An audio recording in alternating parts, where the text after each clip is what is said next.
여호수아 4장 1절에서 14절입니다. 6절. 그것이 너희 가운데 징표가 될 것이다. 훗날 너희 자손들이 이 돌들은 무슨 뜻이 있습니까? 하고 물으면 이 돌들은 한 사람이 어깨에 맬 수 있는 정도의 돌이었다면 아주 큰 돌은 아니었을 것입니다. 징표는 구속사적 취지에서 행해진 하나님의 행하심을 상기하는 것으로서의 표적을 가리킵니다. 이것은 역사적 사실을 상기시켜 주는 것으로서 어떤 진술이 진실임을 최종적으로 보여주는 역할을 합니다. 훗날은 미래의 어느 한 날을 의미합니다.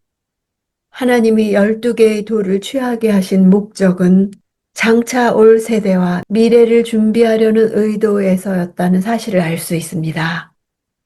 이스라엘 백성들이 가나안 땅에 정착하고 오랜 세월이 흐른 뒤에도 그들의 후손들이 조상들의 신앙을 물려받아 여호와께서 온갖 기적을 통해 자신들의 조상들을 이집트 땅에서 구원하시고 가나안 땅에 들어오게 하셨다는 사실을 잊지 않도록 하게 함으로써 조상들의 신앙을 간직하며 하나님께서 원하시는 백성이 되게 하기 위해서였습니다.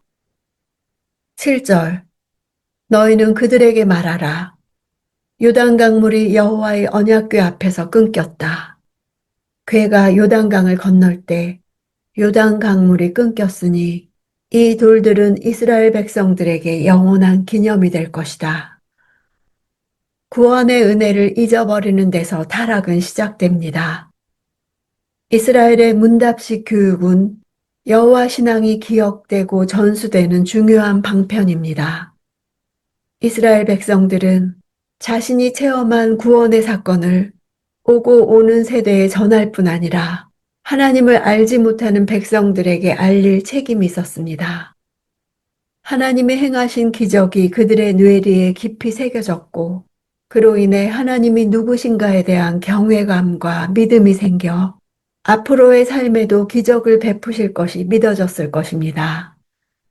기적을 눈으로 본 사람이 대대로 전달해서 또 기적을 일으키실 수 있다는 것을 믿게 하고 싶으신 것이 바로 하나님이 그의 백성에게 가르쳐 주고 싶으신 승리하는 삶의 비밀입니다. 세상은 믿지 못할 기적을 행하시는 그분의 기적이 시간을 초월해서 나의 오늘 어떤 상황에도 생길 수 있다는 믿음이 생길 때 하나님의 기적을 내 삶에서도 소망하게 되는 것입니다.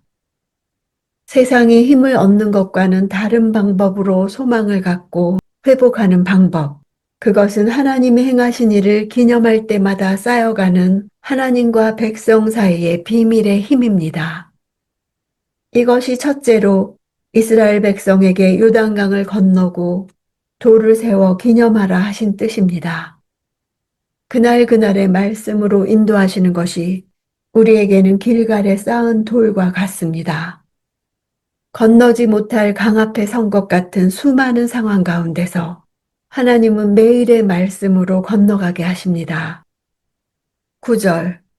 여호수아는 요단강 한복판에 언약궤를 맨 제사장들이 서 있던 자리에 돌 12개를 세워두었습니다.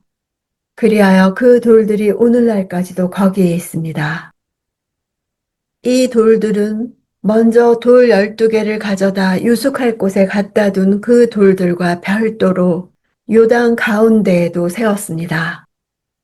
이 돌들은 우기 때에는 물에 잠겼다가 건기 때에 드러나곤 했을 것입니다.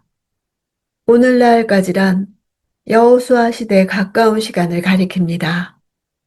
오랜 세월이 흐르면서 그 사이 홍수가 반복되고 특별히 큰 물살을 동반하는 큰 홍수가 발생할 때는 세워놓은 돌들이 휩쓸려 갔을 것입니다.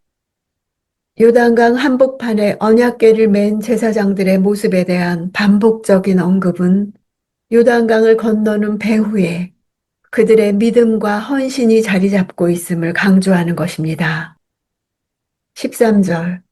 전투 태세를 갖춘 약 4만 명의 군인들이 여호와 앞에서 강을 건너 전투를 위해 여리고 평지로 향했습니다. 민수기의 인구 숫자를 고려할 때 요단 동편에 남은 인구는 전체 약 11만 명 정도였습니다. 그중 4만 명이 무장하고 전투를 위해 나선 것입니다.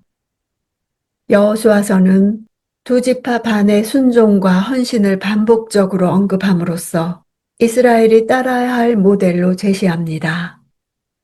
14절 그날에 여호와께서 모든 이스라엘 사람이 보는 앞에서 여호수아를 높이셨습니다. 그러자 이스라엘은 전에 모세를 두려워했던 것처럼 그의 생애 내내 그를 두려워했습니다. 이스라엘 백성들은 모세 생전에 있었던 엄청난 기적이 여호수아의 인도 아래서도 일어났던 것을 보았습니다. 그 기적이 앞으로 지나갈 또 다른 길들에서도 일어날 수 있다는 것을 믿었을 것입니다. 출애굽하고 홍해를 건너고 요단을 건너고 그런 구원을 앞으로 또 경험할 것입니다. 왜냐하면 그런 구원은 우연히 일어난 것이 아니라 하나님의 구원 계획에 의해 일어난 일들이기 때문입니다. 진정한 지도자는 스스로 높아지기보다 하나님께서 높여주시는 사람입니다. 하나님이 세워주신 권위 아래에서 하나님의 뜻이 이루어지게 하십니다. 강바닥에서 건져온 돌은 광야의 돌과 확실히 다르기 때문에 그 돌들에 대해 질문할 것을 아셨습니다. 강바닥 깊은 데서 가져온 돌은 부인할 수 없이 하나님이 하신 일을 기억하게 합니다. 너무나 다르니까 묻게 되어 있습니다. 우리들의 삶에 다른 사람과 다른 삶의 비밀이 있을 때 질문을 받을 것입니다. 이 세상에서는 소망을 보기 힘듭니다. 그러나 우리가 그리스도를 주로 삼아 소망을 가진 삶을 살 때 묻는 자들이 있을 것이라 하셨습니다. 부모의 삶에 영적 비밀이 있을 때 자녀들은 그 뜻을 알고 싶어 합니다. 내게 행해 주신 영적 삶을 나눠줄 때 자녀에게 영적 유업이 될 것입니다. 과거의 사건이 정확하게 반복되지는 않을 것이나 본질적인 것은 되풀이될 것입니다.